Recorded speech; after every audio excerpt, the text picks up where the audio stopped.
Hey guys, MCU Collector here with another comparison video. Here we have the Hasbro G.I. Joe Classified Series 6-inch Wave 1 Scarlett number 5. We have the regular release in Wave 1 and the Wave 3 Redeco, which is also being released as part of Wave 1 revised cases. So places like Big Bad Toy Store.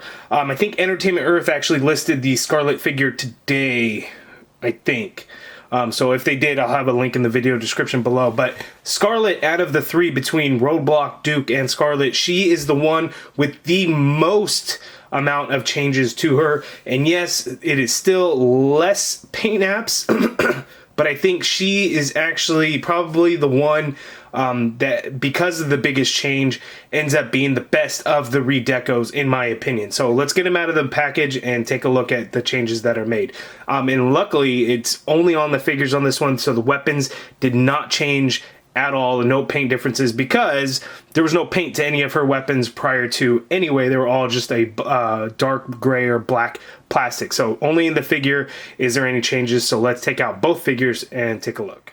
Okay, so looking at the two figures out of the package, just from an overall standpoint, I'll kind of point out some of the major differences, and then we'll zoom in so you can actually see the differences a little bit closer and look. So starting from top to bottom, you can see that the new Redeco version actually has a darker hair color. We get a darker orange. We still do get the light color highlights down there at the end on her bangs, then as well as right here back on the ponytail there. And as we zoom in, I'll show you guys that as well. Another another subtle change is her earrings. She has black earrings on the new one, blue on the old one. So just like her top, the sleeve and the part on her torso.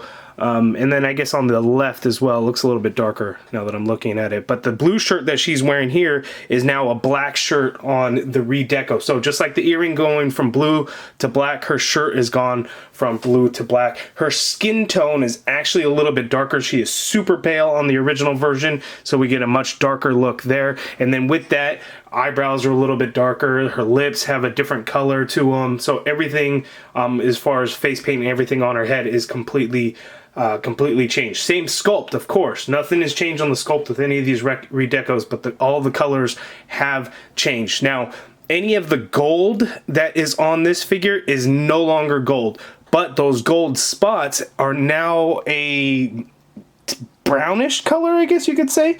So on her shin, her torso, right up here on that chest armor piece, the gold has gone to a brown color. The same on these gauntlets, the forearms, the hands, all of that. It is a brown color, no longer the gold. Now, the bright blues that show up in a couple of different places, like the knee pads, the shin guards, on her forearms as well, that blue is completely gone. They just eliminated it altogether. So you would have seen like a line in there, gone completely. Now, on the original, we also had some accenting red. A lot of that red is gone. So on the shin guards and the feet, no more of that red. That is a big change there as well. Trying to see what else we might have, and that's pretty much going to be it for those color changes. Oh, and then the other thing is the pants. So we get a darker gray color on her pants there, like if you look at her thighs, and we get this tan color here. So the Redeco, I actually really like the Redeco a lot. The muted colors do look good, but I didn't think this one looked bad. But again, it's those gold colors, the Fortnite-esque figures that a lot of people are referring them as. Keep in mind, there was a G.I. Joe video game. I don't even know what it was called. I never played it, never bothered playing it. It just didn't look interesting to me. Those character designs, these character designs are in that video game. So the Fortnite-esque designs, well, there was a video game. So yeah, I mean, it kind of makes sense, right? So let's zoom in now and take a closer look at some of those key changes, especially like in the face paint and everything like that. Okay, so taking a closer look, just a huge difference in the head sculpts and the hair color. You can see just that light color into the dark color just makes a huge difference. If you ask me, the darker color looks much more realistic.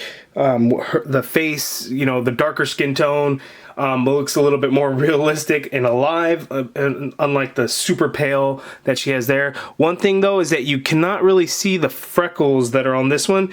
You don't really see so much freckles on the new one, so that is a big design change there. Looking at the shoulders and the right arm, you can see like that gold is now a brown. The yellows are the same, but the blue shirt is now a black shirt. The shoulder here, that red with that bright blue, that is the same there. Her quiver, nothing is changed on there. Her left shoulder, the red padding with the white star, that is the same. Looking here into the forearm, so that gold color is now that brown color, but we still get the silver shurikens there, right? The throwing stars. Belt is the same. We get that copper gold color, so I guess that's the only spot where it stayed actually on the new Redeco version. Looking at the chest, you could just see all that gold color there and that little bit of like gunmetal color that was right there on her chest. That is just a black color on the new one. So there's just nothing going on there. And then looking at the rest of the figure down into the knee pads and the shin guards, huge difference. And then looking at the feet, whereas we get the red on the bottom, we get that brown color here. So big changes, but it's really just in the head sculpt. Just major turnaround and change. You guys let me know down in the comments below, which head sculpt do you like better? I think the new one looks a whole hell of a lot better, but let's swap the two and see how they end up looking. You know what, I'm not gonna lie, the head swap actually doesn't look too bad, especially since, yeah, because it is the same, but the darker colors of the new Redeco with the lighter color of the new head sculpt, hair and skin tone actually doesn't look too bad. I think it has a nice contrast to it. Now, you know, why anybody would want to even switch them, I guess, is, you know, debatable on which one that you would have, but I don't think it looks too bad. You guys let me know down in the comments below what you think. Okay, so there it is. Not a whole lot, real short video, but here we have the three Redecos of the G.I. Joe Classified Series figures from Wave 1. We have Duke, Roadblock, and Scarlett. I think Scarlett is the best one because it has the most amount of changes, whereas they all actually do look really good and a little bit more realistic looking, in my opinion. Whereas Duke, you know, is one of the more practical because of that bright-ass orange watch, things like that. Roadblock I didn't think was too much of an issue before, but it does look better now, I will admit. But you guys let me know down in the comments below, what are your thoughts on the Redeco figures altogether? Do you plan on picking them up, or are you passing on all of them? And which of the three do you think had the best improvement, or your favorite of the three? You guys let me know down in the comments below. If you guys like this video, please do me a favor and hit that thumbs up button. Subscribe if you haven't already done so. And as always, thank you for watching.